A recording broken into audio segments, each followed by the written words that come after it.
Alors, bienvenue à tous et bienvenue à cette première soirée de la 23e édition de la Semaine du cerveau. Je vais vous faire une présentation un peu rapide et après je laisserai Jérôme parler. Donc, la Semaine du cerveau, c'est un événement international qui est coordonné en France par la Société des neurosciences et en région sud par l'association cerveau.com. Notre association, qui fête cette année ses 20 ans, est composée de chercheurs et d'étudiants en neurosciences bénévoles qui organisent cette semaine et interviennent également dans les écoles, collèges et lycées de la région afin de diffuser la culture scientifique autour du cerveau dès le plus jeune âge. Notre travail est soutenu depuis plusieurs années par différents partenaires financiers que nous souhaitons grandement remercier. La région, le département des Bouches-du-Rhône, la ville de Marseille, la MGEN, la Neuroschool et plusieurs laboratoires de la région appartenant à l'INSERM, au CNRS ou à Aix-Marseille Université. Nous tenons également à remercier nos différents partenaires qui nous aident à organiser nos événements et en particulier la bibliothèque de l'Alcazar à Marseille et ce soir la bibliothèque Nelson Mandela à Gardanne qui aurait dû nous accueillir pour cette soirée.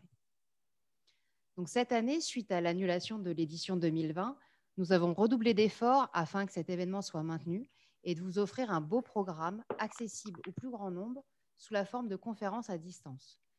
Et je vous rappelle que le lien Zoom que vous avez utilisé pour vous connecter ce soir sera le même pour chacune des conférences dont vous pourrez trouver le programme sur notre site internet cerveau.com.fr ou sur le site de la semaine du cerveau.fr. Le programme de l'édition 2021 est intitulé « Notre cerveau, des neurones et quoi d'autre ?» Et ce soir, j'ai le plaisir de vous présenter le docteur Jérôme Laurin qui va vous parler de l'accident vasculaire cérébral et de l'exercice physique. Le docteur Jérôme Laurin a réalisé ses études à la Faculté des sciences du sport de Marseille et a soutenu sa thèse en 2009.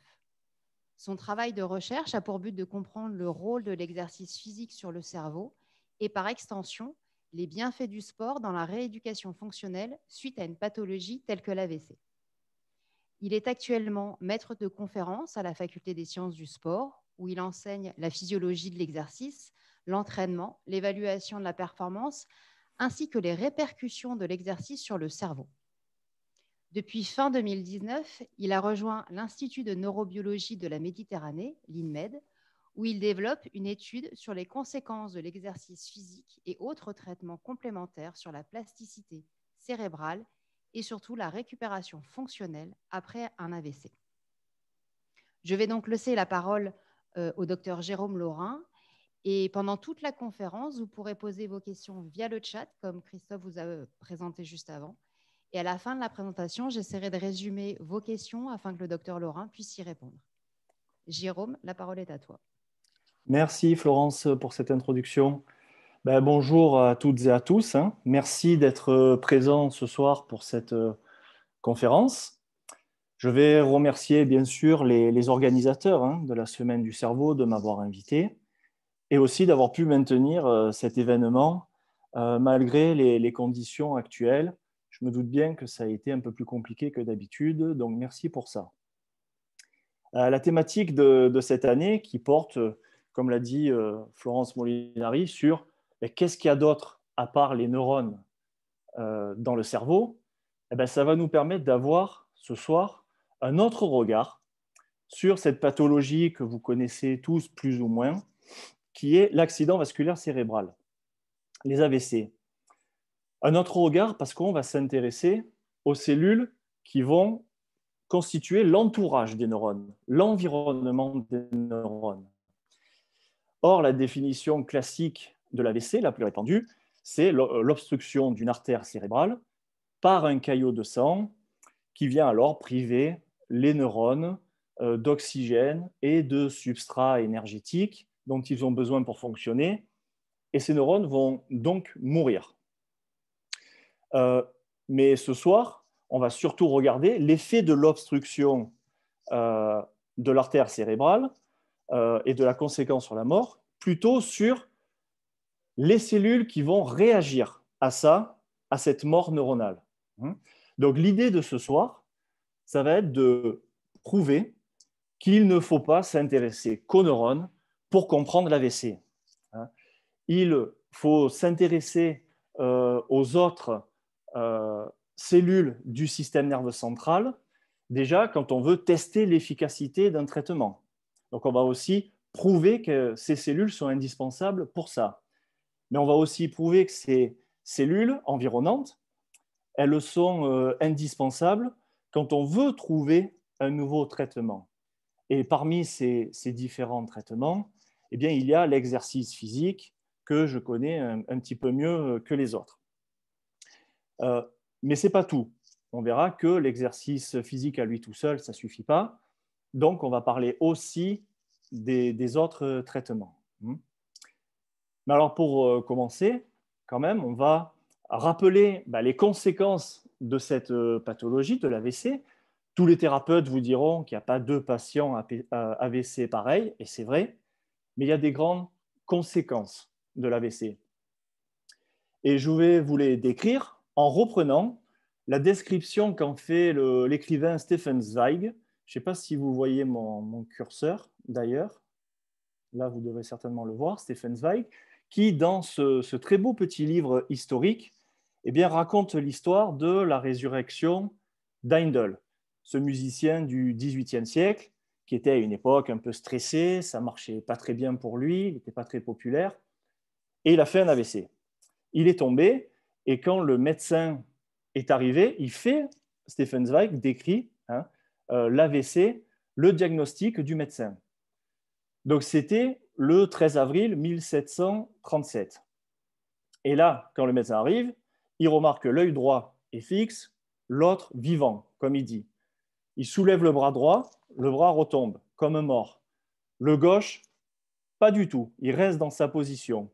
Donc là, en effet, on a une grande caractéristique des AVC, qui est l'hémiplégie, la paralysie de la moitié du corps. Paralysie ou parésie, c'est-à-dire une diminution de l'activité des membres du même côté. Ça peut être que le bras, que la jambe, ou les deux réunis. Alors on appelait ça avant une attaque d'apoplexie. C'était l'ancien terme de l'AVC. Mais il va toujours un petit peu plus loin dans sa description. C'est que le serviteur d'Heindel, qui était juste à côté du médecin, qui était inquiet, il lui demande « Est-ce qu'il pourra au moins retravailler ?» Le médecin lui dit « Cela jamais plus. Nous pourrons conserver l'homme, mais nous avons perdu le musicien. » Alors ensuite, l'histoire montre, on parle de la résurrection, que on ne sait pas pourquoi, mais il a récupéré, il a même fait ses plus belles œuvres 4 ans après, le Messie, 4 ans après son accident vasculaire cérébral. Mais ça pose bien le problème de la reprise d'activité professionnelle qui est toujours d'actualité. Et on va aller un peu plus loin dans les conséquences de l'AVC en parlant justement d'un autre grand musicien, Keith Jarrett, c'est un grand pianiste de jazz, j'allais dire c'était, il est toujours vivant, qui a été frappé par 2 AVC et qui se considère aujourd'hui comme n'étant plus un pianiste. Alors déjà, d'une part, parce qu'il a perdu l'usage de la main gauche, et quand il commençait à récupérer, il a voulu se remettre au piano, et là, il s'est rendu compte de quelque chose. C'est qu'il avait oublié beaucoup de standards de jazz qu'il a joué toute sa vie. Toute sa vie. Donc, il a oublié. Et ça met clairement en évidence un autre grand problème de l'AVC, c'est les problèmes cognitifs, qui sont la mémoire, l'apprentissage, la concentration, la prise de décision. Par exemple, ce ne sont pas des cas isolés, tous les deux. C'est-à-dire qu'un tiers des patients qui ont moins de 65 ans, ils ont moins de 65 ans, et parmi ce tiers-là, eh bien, la moitié des patients AVC ont du mal à retrouver une activité professionnelle. La moitié, donc c'est quand même assez important. D'autant plus que l'AVC, vous le savez, c'est très fréquent. C'est environ 1 toutes les 4 minutes en France. Et donc, on comprend pourquoi l'AVC est aujourd'hui un réel fardeau économique, puisque rien que cette pathologie en elle-même correspond à, sur les derniers chiffres que j'ai vus, 5 à 6% des dépenses de santé en Europe. Keith Jarrett, il ne retravaille pas aujourd'hui, il ne peut plus monter sur scène. Donc là, on voit bien le problème que on a encore du mal à guérir d'un AVC. La prise en charge, elle n'est pas encore optimale. On n'en sait pas encore assez. Il faut quand même le savoir. Ce qu'on fait aujourd'hui, eh bien, c'est cette rééducation fonctionnelle qui est le seul rempart réel contre les déficits de l'AVC. Il y a beaucoup d'exercices différents. L'exercice physique en fait partie, comme vous le voyez ici. Mais comme je l'ai dit un peu déjà au début, ben, ça ne suffit pas. Donc, il faut aussi trouver un traitement qui soit complémentaire de l'exercice physique et autres exercices de rééducation. Sauf qu'il n'existe pas de traitement pharmacologique qui répare les tissus lésés après l'AVC. Il y en a beaucoup qui sont testés. Alors pourquoi il n'y a pas de médicaments? Ben, d'une part, c'est encore difficile de savoir comment administrer un traitement dans le cerveau. C'est difficile tout simplement parce que le cerveau est difficilement accessible. On va un peu le revoir justement. Donc ça reste un gros défi. En plus de ça, eh bien, on ne sait pas par quel côté attaquer la lésion. C'est-à-dire, on ne sait pas par quel mécanisme physiopathologique sur lequel il faut jouer pour réparer les tissus lésés. Donc, il y en a beaucoup qui sont testés, vraiment beaucoup, qui montrent des effets plus ou moins positifs en attaquant un peu par tous les côtés. Et ce qu'on sait aujourd'hui, c'est que les traitements qui visent uniquement les neurones eh bien, ne sont pas forcément suffisants. Hein. C'est rarement le cas. Or, on sait aussi que les cellules qui entourent les neurones eh bien, sont beaucoup plus résistantes à l'ischémie cérébrale, à l'AVC. Donc, elles restent davantage en vie, elles peuvent être abîmées, certaines peuvent mourir, mais la plupart vont rester en vie. Et donc, la question, c'est de se dire, est-ce que les traitements ne pourraient pas cibler justement ces cellules environnantes pour compléter le travail de la rééducation fonctionnelle? Alors, de quelles cellules environnantes on va parler? On pense de suite aux cellules gliales qui font vraiment l'environnement du neurone. Hein, vous les voyez en bleu ici et en vert. Alors, elles vont assurer le bon fonctionnement des neurones, leur survie. Elles vont les protéger, les alimenter aussi. Hein. Mais on va commencer ce soir par la microglie, parce que c'est le premier type de cellule gliale qui va répondre à l'ischémie cérébrale. C'est la première à réagir, premier type de cellule. Alors, ces cellules qui représentent 5 à 15% de toutes les cellules cérébrales, ce sont les cellules immunitaires résidentes dans le système nerveux central. Cellules immunitaires, donc elles vont jouer un rôle de défense du système nerveux central. Ce sont les sentinelles du cerveau. C'est-à-dire elles vont vraiment s'assurer qu'il n'y a aucun agent nocif qui va venir perturber le fonctionnement des neurones. Comment elles font? D'une part, elles peuvent phagocyter, c'est-à-dire elles peuvent engloutir justement ces éléments nocifs. Et vous voyez qu'elles ont plusieurs rôles. Et parmi ces rôles, eh bien, on sait que cette microglie, elle va initier la réponse inflammatoire dans le cerveau. Pour ça, elle va, vous allez le voir ici, libérer tout un tas de substances qui vont venir être réceptionnées par toutes les autres cellules de l'entourage, les neurones, mais aussi les autres cellules, y compris les autres cellules gliales, comme les astrocytes en vert, dont on va parler aussi.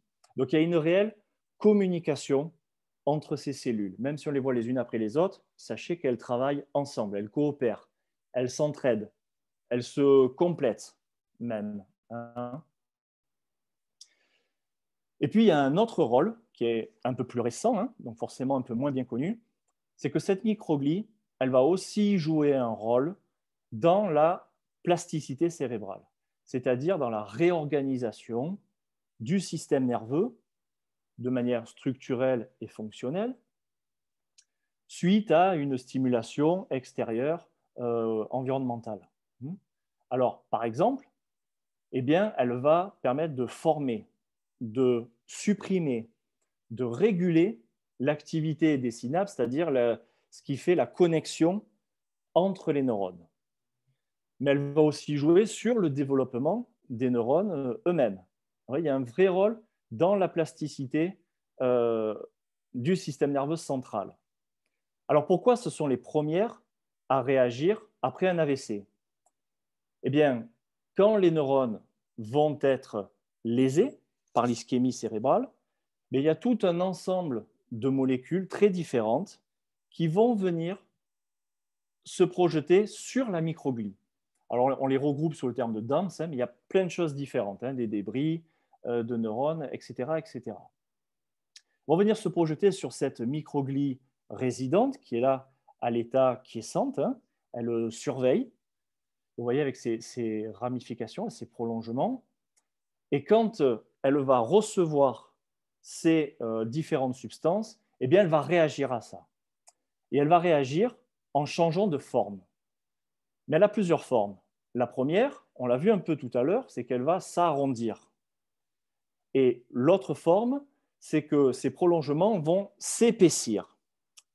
Ces deux formes de microglie vont cohabiter autour de la lésion, dans la lésion, et même un peu plus éloigné de la lésion. Ce qui est important aussi à retenir, c'est que cette forme activée de la microglie, elle va persister dans le temps. C'est-à-dire qu'elles ne vont pas être activées pendant les 2 jours qui suivent l'AVC et après revenir à l'état qu'on voit en haut. Non, non, elles vont rester dans ces états-là pendant bien longtemps. Difficile à chiffrer, mais on peut parler de long terme. Qui dit changement de forme, dit changement de fonction. On l'a vu, elle joue un rôle dans la réponse inflammatoire. Et c'est le cas quand elles sont activées. Cette forme ronde, qu'on appelle amyboïde, elle va libérer certaines substances, on le verra mieux autrement, mais elles vont aussi engloutir les différents débris, les différentes substances autour. C'est souvent associé à un rôle délétère de la microglie. Maintenant, cette forme ramifiée, épaissie, ça va être un petit peu plus compliqué. Cette forme-là, après un AVC, elle a mauvaise réputation. Pourquoi? Parce qu'on sait que quand la microglie est sous cette forme, elle peut aggraver la lésion dans les heures et les jours qui suivent la lésion. C'est-à-dire qu'il y a la première, il y a l'effet de l'ischémie, mais la lésion continue de s'aggraver dans les jours qui viennent et c'est en partie lié à l'action de la microglie. Comment ça se fait? Cette microglie, quand elle est sous cette forme-là, elle peut libérer différentes substances qui vont être toxiques pour les neurones, mais qui peuvent aussi empêcher la neuroplasticité, qui peuvent aussi empêcher la réparation du système nerveux central, la réparation des neurones. Et vous voyez qu'elles communiquent aussi avec les astrocytes, on va y revenir. Et tout ça va accentuer cette mort neuronale, cette taille de la lésion. Et il y a même des répercussions jusqu'au niveau fonctionnel, puisque quand la microglie est dans cet état et qu'elle agit comme ça, ça va entraîner des dysfonctions cognitives. Ça a été étudié. Donc, vous voyez que la microglie, elle joue un rôle dans l'aggravation des signes cliniques. Et quand elle est sous cette forme-là, parce qu'il y en a d'autres, on dit qu'elle est de phénotype M1. Donc, M1, c'est associé à l'activité délétère de la microglie sur les neurones, en l'occurrence après un AVC. Mais là où ça se complique un peu, c'est que cette microglie, elle peut changer d'état, voire même changer quelque part de fonction. Elle ressemble à la même chose, c'est-à-dire elle est toujours activée, mais par contre, elle va avoir l'effet opposé, d'où le double effet de la microglie qui est pas mal discuté après les AVC. Quand elle est sous cette forme-là, la microglie est bénéfique pour la récupération. Donc, on en a besoin pour récupérer. Et là, on parle de phénotype M2. Donc, M2, c'est associé aux effets bénéfiques de ce type de cellules environnant les neurones dans notre cerveau. Pourquoi elle est bénéfique? Parce qu'à ce niveau-là, elle va être capable de libérer d'autres types de substances qui, elles, seront anti-inflammatoires et même des substances qui vont permettre de régénérer le tissu nerveux, comme les facteurs neurotrophiques dont on va un petit peu parler. Une même microglie, elle peut passer d'un état à l'autre, de M1 à M2, de M2 à M1.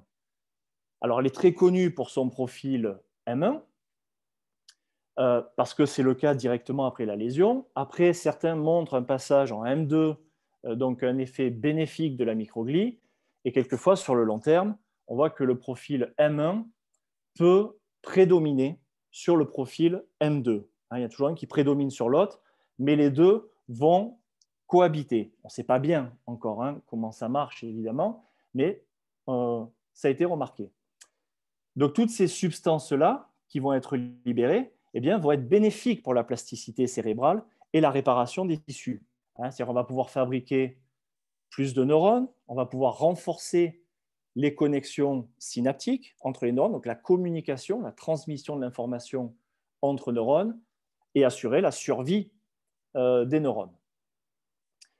Alors, quand on voit ça, évidemment, on se dit, bon, si on doit proposer un traitement, il faut être capable, il faut que ce traitement soit capable de favoriser le profil M2 de la microglie, puisqu'on sait que c'est associé à de la récupération. C'est là que l'exercice peut, entre autres, intervenir. Alors, surtout l'exercice d'endurance. Pourquoi? Parce qu'on sait que cet exercice d'endurance, il a pas mal de vertus sur le cerveau. Et à la sortie, et pas que pour l'AVC, on sait que cet exercice, il peut diminuer le stress et l'anxiété. Les patients AVC sont presque par définition des gens stressés et anxieux avant et surtout après. Ça peut aussi réduire l'état dépressif. Ça peut être observé aussi après un AVC. Ça réduit aussi les risques de démence. Alors, ces risques de démence, ils peuvent survenir quand on multiplie les AVC, comme on l'a vu pour Keith Jarrett. Lui n'est pas encore atteint, j'espère, pour lui, mais ça peut arriver souvent comme ça. L'exercice, il peut avoir des effets bénéfiques sur les fonctions cognitives, sur la neurogénèse, c'est-à-dire la formation des nouveaux neurones dans le cerveau, mais aussi sur l'humeur. Alors, comment ça se passe? Comment ça se fait que l'exercice, il peut être aussi bien sur ces différents aspects qui sont intéressants pour les patients AVC? Cet exercice, c'est un puissant stimulus de la plasticité cérébrale, comme on le voit typiquement avec la neurogénèse. Mais cet exercice, il va être capable de libérer le chef d'orchestre de cette plasticité cérébrale, que sont les facteurs neurotrophiques, comme celui-là, il faudrait le retenir un petit peu, c'est le BDNF. L'exercice va promouvoir dans le cerveau la libération de BDNF. Ce BDNF, il va donc favoriser cette neuroplasticité, comme je l'ai déjà dit. Il va être libéré par les neurones, mais on sait aussi que ce BDNF peut être libéré par les cellules environnantes, y compris la microglie.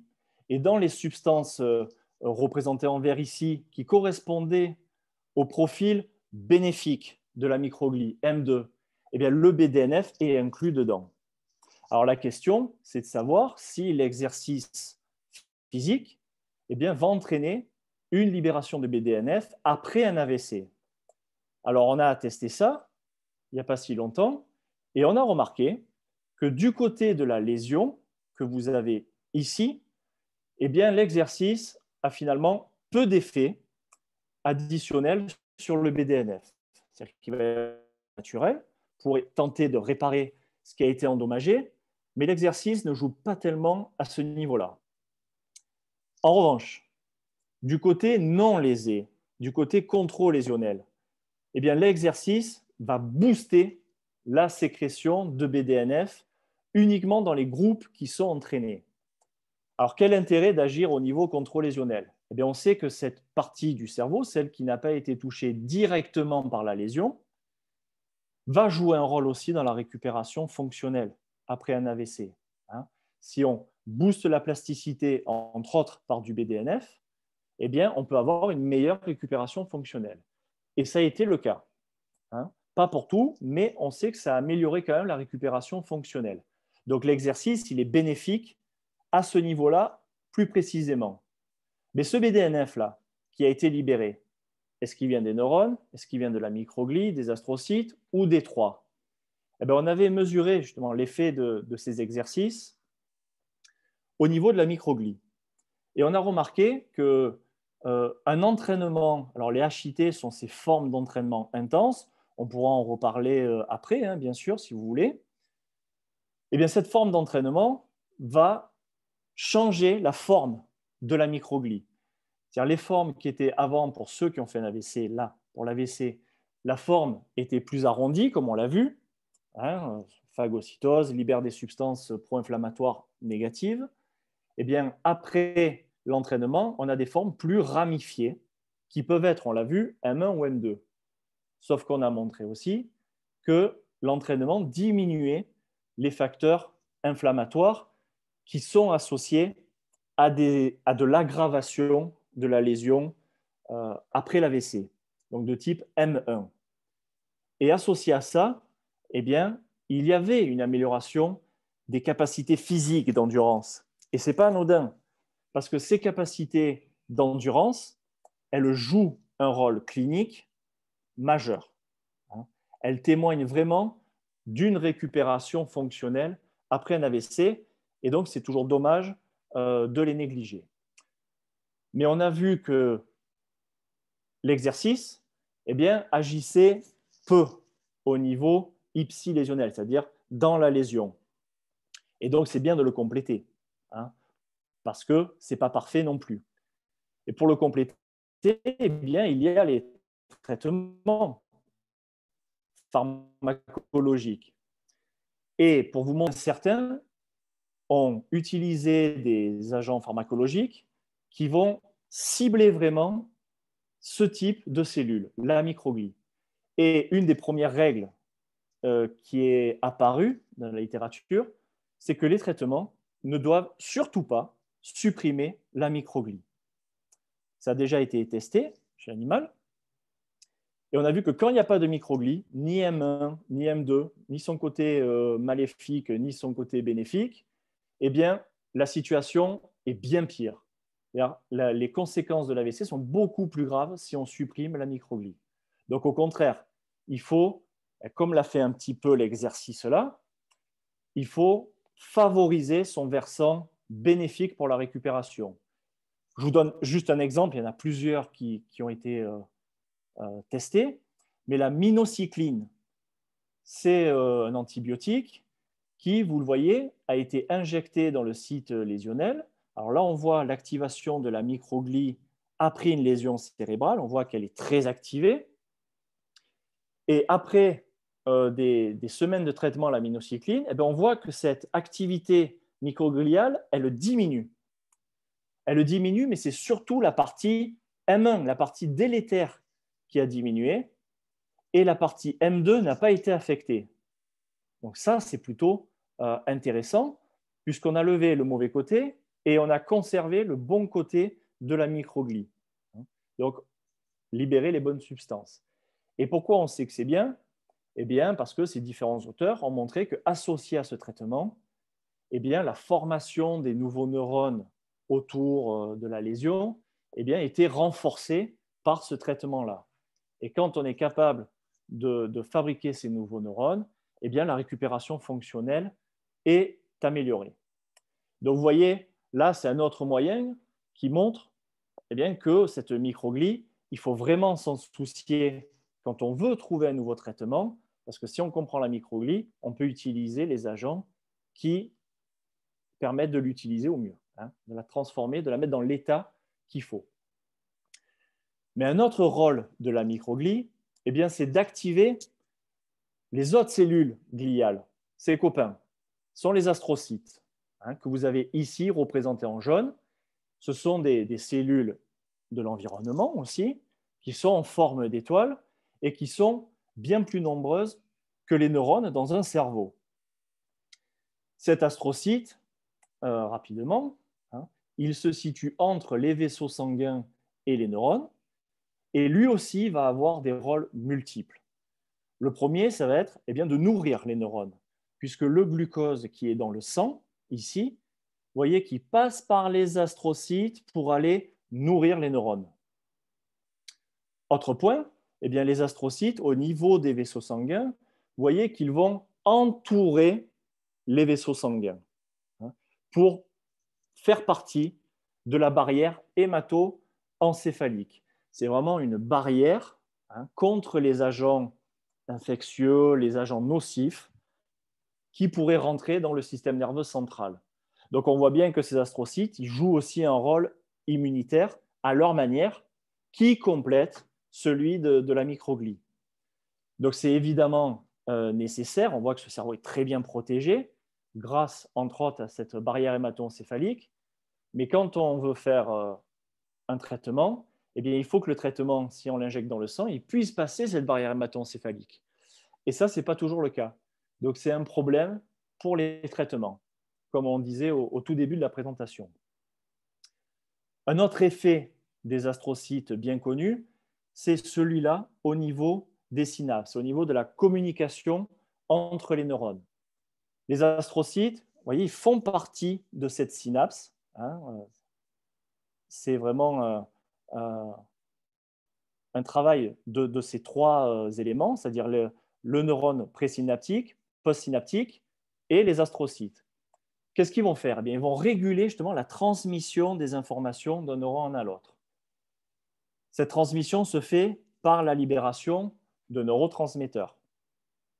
Et les astrocytes, qu'est-ce qu'ils font? Ils vont recapter, comme on vient de le voir là, les neurotransmetteurs qui sont en trop pour éviter qu'il y en ait trop parce que c'est toxique. Et c'est justement ce qui se passe après un AVC, puisque ces récepteurs des astrocytes ne fonctionnent plus bien. Et alors, les neurotransmetteurs vont s'accumuler au milieu de la synapse. Et ça, c'est délétère pour le neurone, puisque ça va entraîner la mort de neurones par une surexcitation. Autre point, ces astrocytes, après un AVC ou après une lésion du système nerveux central, ils vont aussi réagir comme la microglie. On a dit qu'ils se complétaient, qu'ils se renforçaient, vont être capables aussi de libérer des substances qui sont négatives pour la récupération et d'autres qui sont positives, comme on l'a vu. Et vous voyez que le fameux BDNF dont on a parlé avec la microglie favorisée par l'exercice, les astrocytes peuvent aussi en libérer. Il y en a d'autres, hein, mais c'est notre exemple. Donc, il y a des substances délétères pour les autres tissus et des substances bénéfiques, encore une fois. Mais les astrocytes, ils sont aussi connus pour venir migrer vers le site lésionnel, comme vous le voyez là, et ils vont venir entourer la lésion pour éviter qu'elle se propage. Ils vont retenir la lésion dans le cerveau pour éviter vraiment qu'elle s'étende sur une plus grande partie dans le cerveau. Et cette amas d'astrocytes activés, hein, qu'on appelle l'astrogliose, elle vient protéger, hein, le cerveau contre l'aggravation de ces dommages. Vous avez ici un tissu sain avec des astrocytes, hein, en forme d'étoile, et là, la migration proche de la lésion, tout autour. Encore une fois, cette cicatrice gliale, elle est bénéfique puisqu'elle empêche cette aggravation. Mais sur le long terme, cette cicatrice gliale reste présente dans le cerveau. Et là, par contre, elle peut avoir un effet négatif puisqu'elle peut empêcher la repousse des neurones. Donc là, il y a encore un double effet, positif, négatif, qui va cohabiter, hein, certainement pour réguler. On n'a pas encore toutes les réponses à ce niveau-là. Alors, est-ce que l'exercice va avoir un impact sur ces astrocytes qui réagissent à l'AVC après les cellules microgliales? Il y a très peu d'études à ce niveau-là, mais on a montré assez récemment qu'après un AVC, l'activation des astrocytes, ça on le savait déjà, était augmentée, mais on voit que différentes formes d'entraînement, dont on peut reparler après, ne vont pas modifier grand-chose du côté lésé. Donc l'exercice, encore une fois, agit peu au niveau de la lésion. Ni il supprime ou réduit l'activation astrocytaire, ni il va l'augmenter pour favoriser les éventuels effets bénéfiques des astrocytes. Encore une fois, du côté non lésé, là, c'est le seul endroit où on a une activation astrocytaire uniquement pour les groupes qui se sont entraînés. Est-ce que c'est bénéfique? La question reste encore. Mais associé à ce genre de résultat, on a observé une récupération fonctionnelle. Donc la question, il n'y a pas encore la réponse, c'est est-ce que l'exercice va favoriser la libération de tous ces facteurs neurotrophiques représentés dans cette présentation par le BDNF? Mais est-ce que l'exercice va favoriser tout ça au niveau contrôle-lésionnel, où, je le répète, ça joue un vrai rôle pour la récupération au final. Donc les astrocytes nous confirment aussi à leur manière qu'il faut trouver des traitements pour compléter le travail de l'exercice et autres types d'exercices de rééducation. Et pour ça, encore une fois, il y a des traitements qui ont ciblé les astrocytes. Et les premiers, il y a plusieurs, ils ont ciblé sur plusieurs aspects, et entre autres, certains ont juste cherché, juste entre guillemets, à assurer la survie des astrocytes. Donc là, le message est le même que pour la microglie, c'est-à-dire, ces astrocytes, il ne faut surtout pas les perdre après l'AVC. On en a besoin pour récupérer, même s'il y a des effets négatifs. D'autres auteurs se sont centrés sur ce fameux transport des neurotransmetteurs qui est perturbé au niveau des astrocytes. Rappelez-vous, ils n'arrivent plus à récupérer les neurotransmetteurs et donc à réguler la transmission de l'information entre deux neurones. Certains ont réussi par des drogues très spécifiques à retrouver ce transport du glutamate, du neurotransmetteur en question, et optimiser aussi la récupération fonctionnelle, même si c'est toujours incomplet. D'autres auteurs se sont centrés bien sûr cette cicatrice gliale dont on a parlé, cette barrière qui dans un premier temps est bénéfique, donc là il ne faudrait peut-être pas trop la toucher de suite, mais sur du plus long terme, certains ont essayé de la réduire pour pouvoir favoriser la repousse des neurones. Pour finir, il y a d'autres auteurs qui ont injecté des substances qui vont permettre aux astrocytes de libérer plus de ces facteurs neurotrophiques comme le BDNF que vous voyez ici en rouge et qui s'exprime sur l'astrocyte. Donc il y a des drogues qui disent à l'astrocyte « libère du BDNF, tu en as besoin pour la récupération ». Alors d'autres ont dit pourquoi ne pas injecter directement ces facteurs neurotrophiques? Ils ont un peu tous été injectés, mais on va se centrer sur un seul qui fait référence aussi à d'autres cellules environnantes, dont on a un peu parlé, ce sont les vaisseaux sanguins. Et vous voyez, c'est le VEGF qui est un facteur angiogénique qui, quand on l'injecte, favorise la formation de nouveaux vaisseaux sanguins, mais va aussi jouer sur des facteurs de plasticité cérébrale. Donc, il est intéressant. Vous voyez dans cette étude que quand on injecte du VEGF dans le cerveau, ça peut réduire la taille de la lésion, favoriser la récupération fonctionnelle, comme on peut le voir sur cet exemple. Et donc, on peut voir l'intérêt vraiment de jouer sur ces facteurs neurotrophiques aussi.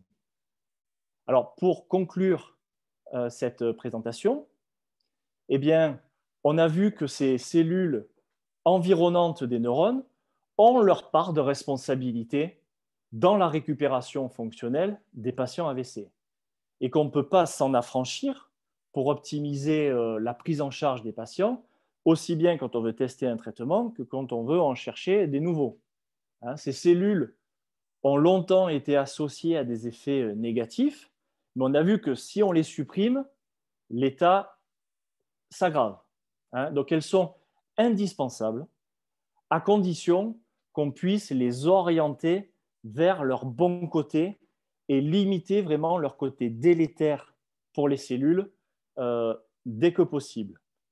Quand on va dans cette situation-là, eh bien, on voit que les résultats sont plus intéressants. Donc voilà, j'en ai fini pour cette présentation et, eh bien, j'écoute vos questions. Merci beaucoup, Jérôme, pour cette présentation qui était très claire. Ça a suscité énormément de questions. Donc, je vais essayer de les résumer, d'essayer d'en regrouper quelques-unes. Alors, une des premières, en fait, c'est est-ce qu'il y a des personnes qui sont plus susceptibles que d'autres à faire des AVC, par exemple des gens qui auraient déjà des maladies, et quels sont les facteurs de risque? Est-ce que le tabac, le vapotage seraient des facteurs de risque? Et comment, du coup, je vais aller un peu plus loin, essayer de se prémunir, si c'est possible, d'un AVC? Alors oui, déjà la première cause des AVC, surtout les hémorragiques, dont on n'a pas parlé, les ruptures d'anévrisme, hein, quand il y a le sang qui s'écoule dans le cerveau, c'est l'hypertension. Hein, l'hypertension, c'est un vrai facteur de risque des AVC. Donc il y a des gens qui déjà génétiquement sont plus ou moins hypertendus que d'autres. Hein, il y a un facteur génétique à ça. Donc forcément, ça les prédispose à faire un AVC. La deuxième raison qui permet de justifier un AVC, ben, c'est la sédentarité. Hein. C'est-à-dire que quand on ne bouge vraiment pas du tout, et ce n'est pas que pour l'AVC ça, hein, mais l'AVC en fait partie, quand on ne bouge pas du tout, eh bien, on va augmenter ses risques de faire un AVC. Donc, ben, l'exercice, hein, qu'on le veuille ou non, que ça nous plaise ou non, ça devrait faire partie du jeu. Hein. Après, là aussi, tous les goûts sont dans la nature, certains n'aiment pas. Après, il y a aussi des malformations cardiaques qui peuvent favoriser la formation d'un caillot de sang, que ce soit dans le cœur, dans les jambes, et qui va au final se retrouver bloqué dans le cerveau. Hein. Il y a aussi certains, par exemple, une cause que j'ai toujours trouvée assez surprenante, c'est la dissection aortique. Sur des mouvements un peu violents, il y a une micro-déchirure qui peut favoriser la formation de caillots qui remontent au cerveau et on fait un AVC. Hein, mais si on doit retenir des choses, ben, c'est les malformations cardiaques ou vasculaires. Il y a des pathologies, mais qui sont très rares. Je crois qu'il y a une qui s'appelait Moya-Moya, ou qui petit à petit induit le rétrécissement des vaisseaux sanguins cérébraux. Donc forcément, on s'expose à beaucoup plus de risques d'AVC dans ces conditions. Donc pour prévenir, c'était je crois la dernière partie de ta question, ben, pour prévenir, c'est vrai qu'on va dire que je prêche pour ma paroisse, mais ce n'est pas que moi qui le dis, hein, c'est les études. Ben, l'exercice, ça fait vraiment, ça jouerait vraiment un rôle préventif. Mais il y a encore des preuves à avoir à ce niveau-là. Et puis, c'est vrai que le surmenage, le stress excessif, ben, il faut s'en soucier. Voilà, il faut s'en soucier quand on sent qu'on est trop anxieux. Il faudrait faire ce qu'il faut. Il y en a pour qui la relaxation marche très, très bien, même en post-AVC d'ailleurs. Donc voilà, globalement. Super, merci. Et du coup, tu as beaucoup parlé de l'exercice physique, mais il y a une question intéressante que j'aimerais te poser, c'est est-ce que l'exercice mental aussi peut aider soit à prémunir ou en tout cas à améliorer la rééducation fonctionnelle après un AVC? Alors, la rééducation mentale, ça peut être... Il peut y avoir plusieurs choses dans la rééducation mentale. Qu'est-ce que tu entends par rééducation mentale? Parce que on peut penser, si tu penses à la sophrologie, ce genre de choses. Bah, en tout cas, la question, je pense que c'était plutôt exercice mental, peut-être toi faire travailler son cerveau, la mémorisation, ou peut-être les mots croisés, tout Ah, simplement. Enfin, tu vois, le ce genre travail de... cognitif, bien Voilà, le travail sûr, bien cognitif. sûr. Alors oui, ben justement, hein, avec mon étudiant de thèse actuelle, on est dessus. Hein. C'est-à-dire que, et là c'est vrai que c'est une question intéressante, hein, parce qu'on a parlé de troubles cognitifs. Ben, ces troubles cognitifs, il faut s'en soucier un peu aussi. Et en effet, les tâches cognitives améliorent les fonctions cognitives après un AVC. C'est encore un domaine qui a été sous-étudié, il faut quand même le dire. Donc c'est encore très récent, les études sur l'entraînement cognitif sur les fonctions cognitives. Alors déjà parce que ça a longtemps été sous-estimé, parce que c'était toujours confondu avec Alzheimer. Donc, c'était pas au centre du débat, hein, par rapport à l'AVC. Mais oui, l'entraînement cognitif est largement recommandé. Et là où ce qui nous intéresse, nous d'ailleurs, en ce moment, eh bien, c'est de combiner les deux.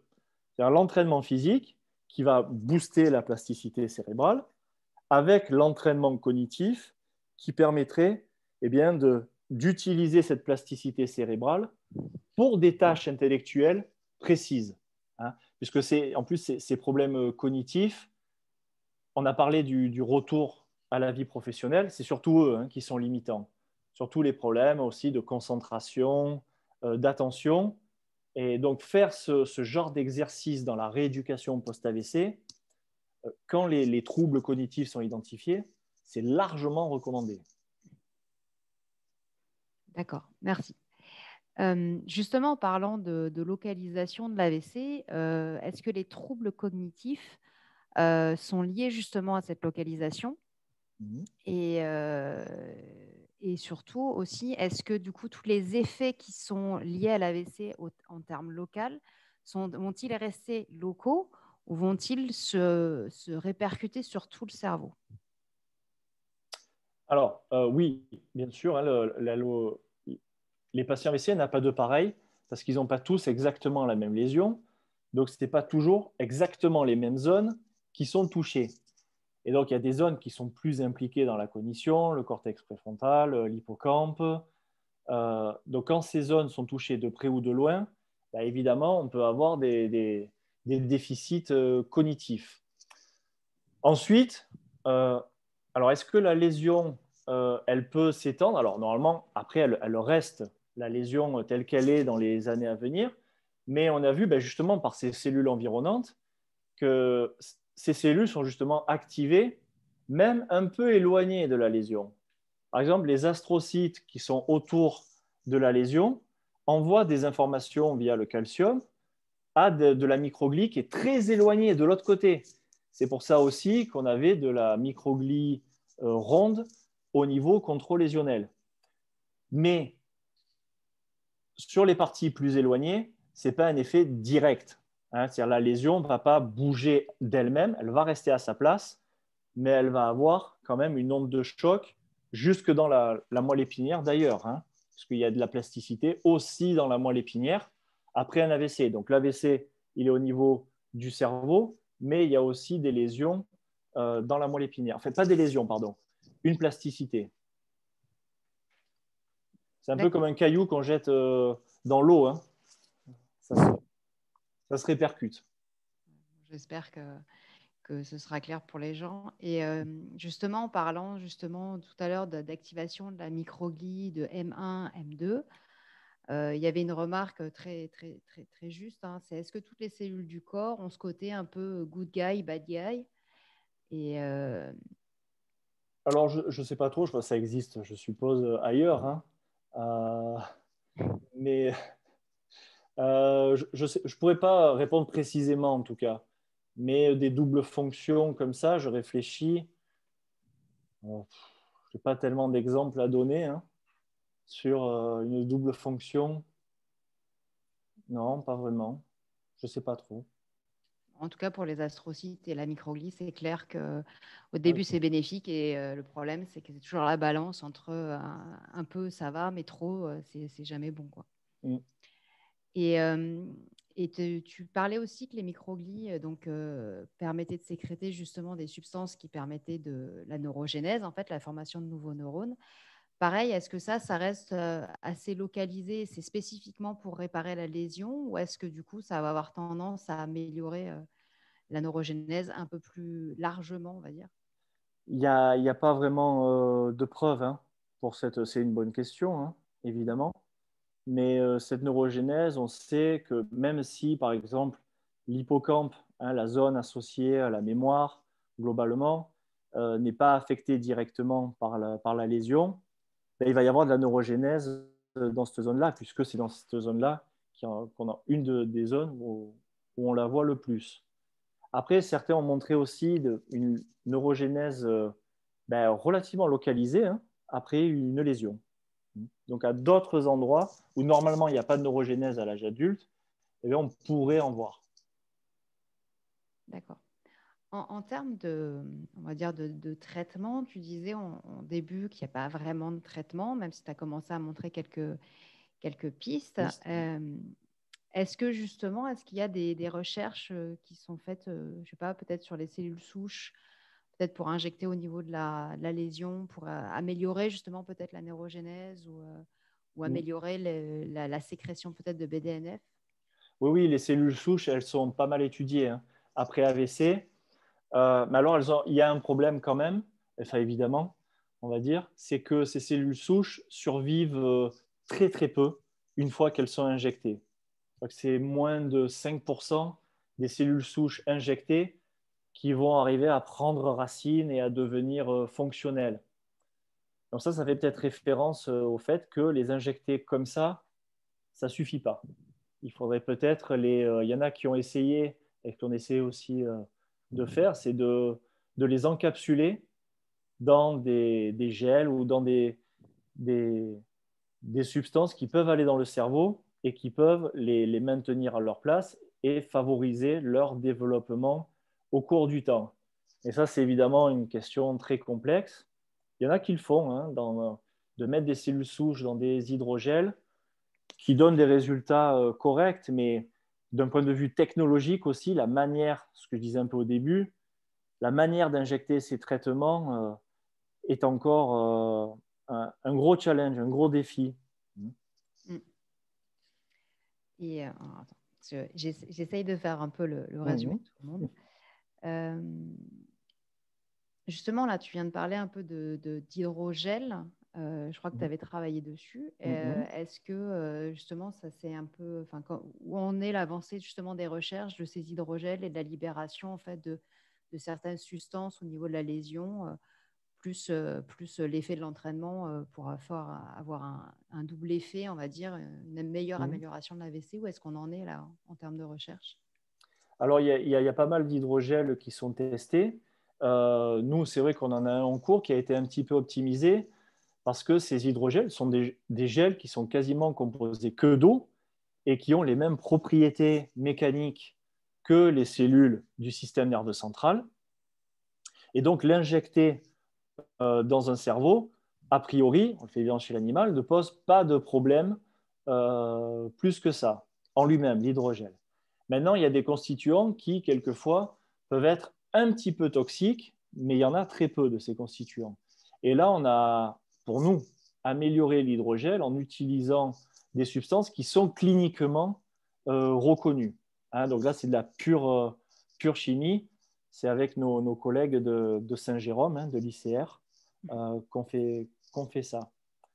Donc, personnellement, nous, on va le continuer cette année, hein, ce travail-là de combinaison, de voir si...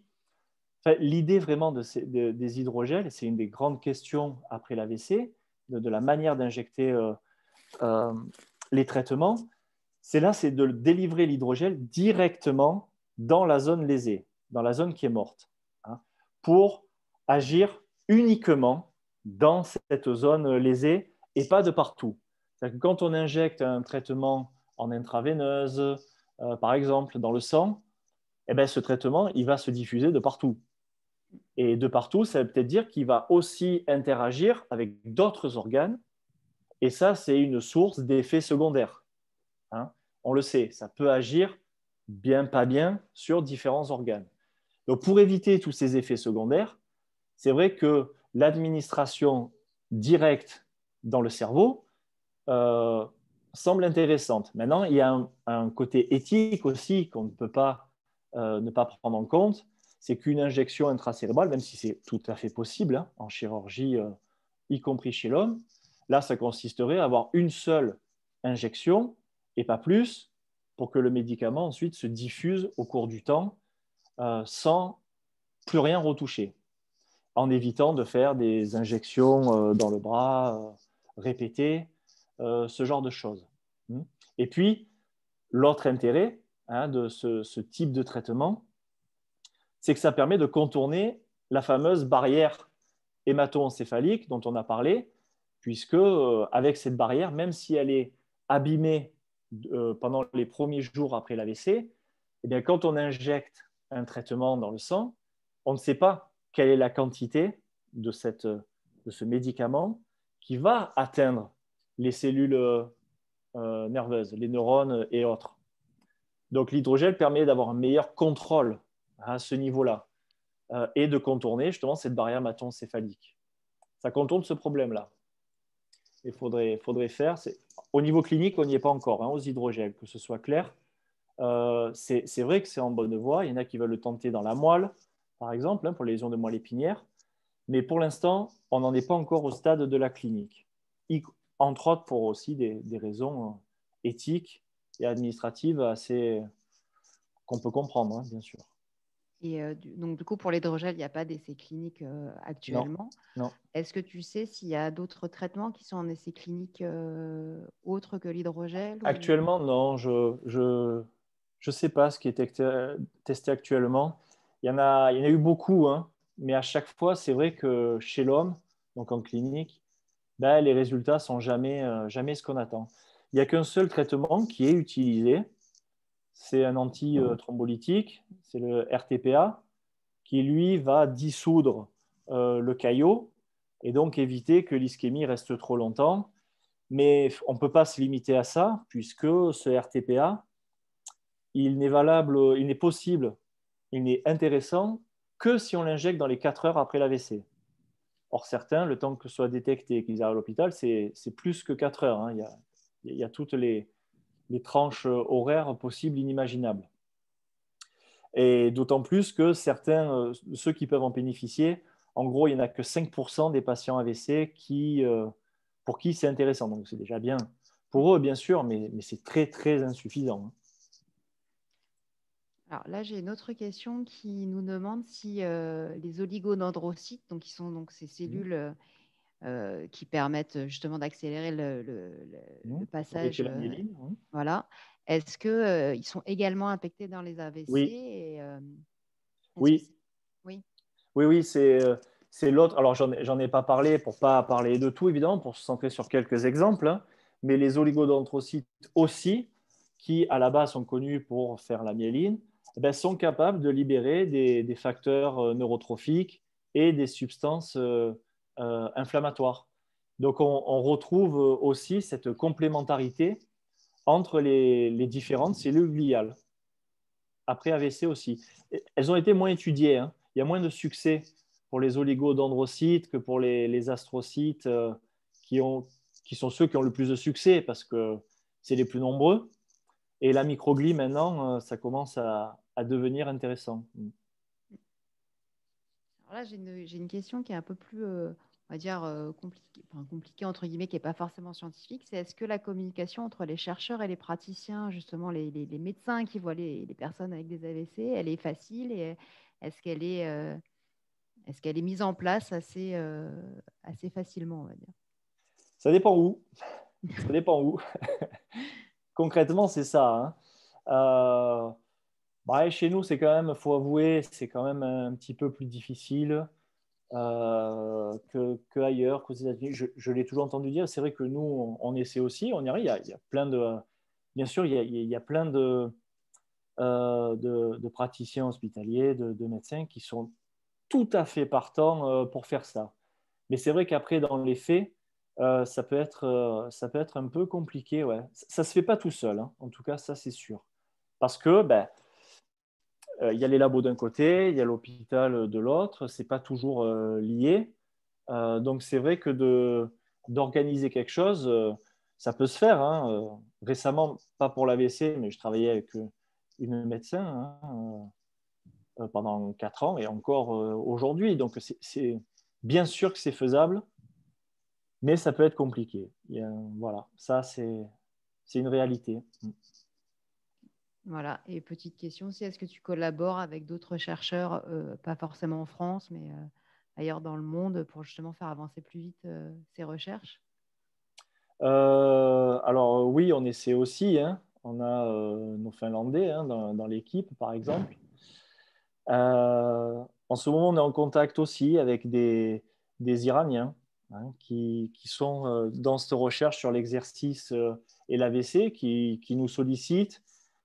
Donc, c'est évidemment plus que recommandé hein, de faire ce genre de collaboration. Hein. On essaie petit à petit, pour nous, hein, je parle pour nous évidemment, d'avoir cet aspect international. On essaie avec des Indiens aussi, actuellement.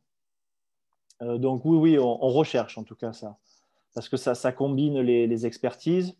Ils savent faire des trucs qu'on ne sait pas faire, et vice-versa. Donc ça peut que accélérer la recherche quand ça le fait, quoi, entre eux. Bon, bah, super. Je pense que dans la majorité. Bon, alors il y a une dame qui me pose, c'est peut-être la dernière question. Est-ce qu'on utilise des modèles animaux? Puisque de toute façon, on ne peut pas. Donc, je te laisse répondre, mais. Des modèles d'animaux d'AVC. Hein. Voilà, c'est ça. Oui, bien sûr. Ben, oui, c'est ce qu'on fait, hein, puisque pour aller vraiment voir ce qui se passe dans le cerveau, on peut que le faire sur l'animal. Donc, c'est principalement souris et rats. Aller mesurer la neurogénèse chez l'homme, alors ça se fait, mais c'est du post-mortem. Hein, donc, c'est encore autre chose. Donc, l'animal a cette facilité qu'on peut justement prélever un cerveau, on peut faire des coupes, on peut regarder ce qu'il y a dedans au moment où on veut le regarder. Et donc, les modèles d'AVC, il y en a pas mal. Il y en a qui ils ont tous leurs avantages et leurs inconvénients. Alors, c'est une bonne question parce que les modèles d'AVC, il n'y en a aucun qui est parfait, aucun qui est optimal. Hein. Par exemple, la MCAO qu'on a vu, cliniquement, il est très bien parce qu'il y a vraiment des points communs avec la physiopathologie chez l'homme. Voilà. Après, bon, il a aussi ses inconvénients. Il y en a d'autres qui sont moins cliniques, mais qui sont plus faciles à faire. La MCAO, c'est une chirurgie qui est un peu plus compliquée que les autres. Donc, il y en a d'autres où on induit vraiment une mort neuronale, mais on ne retrouve pas derrière tous ces mécanismes, d'ailleurs des cellules environnantes, qui sont comparables à ce qu'on peut faire chez l'homme. Donc ça aussi, rien que le modèle animal, c'est toujours en cours de développement. Pas encore parfait. Il y a tout qui doit toujours s'améliorer. C'est ça la recherche. C'est ça qui est bien la recherche. On Bon, le bah, voit. voilà. Il va être 19h40, donc je pense qu'on va pouvoir clôturer cette première session. Merci beaucoup, Jérôme, pour cette très belle présentation. Merci à toi, Florence, et à tout le monde. Hein. Voilà, j'espère que j'ai peut-être pas posé les questions de tout le monde, mais j'espère avoir posé un maximum de questions et que tu as pu répondre et que maintenant les gens sont mieux éclairés sur l'AVC, en tout cas sur les recherches actuelles autour de cette thématique. Merci beaucoup et Merci je dis à à tout le tous. monde, j'espère à demain soir pour ceux qui sont inscrits pour les prochaines sessions. À bientôt. Au revoir, merci tout le monde, au revoir. Au revoir.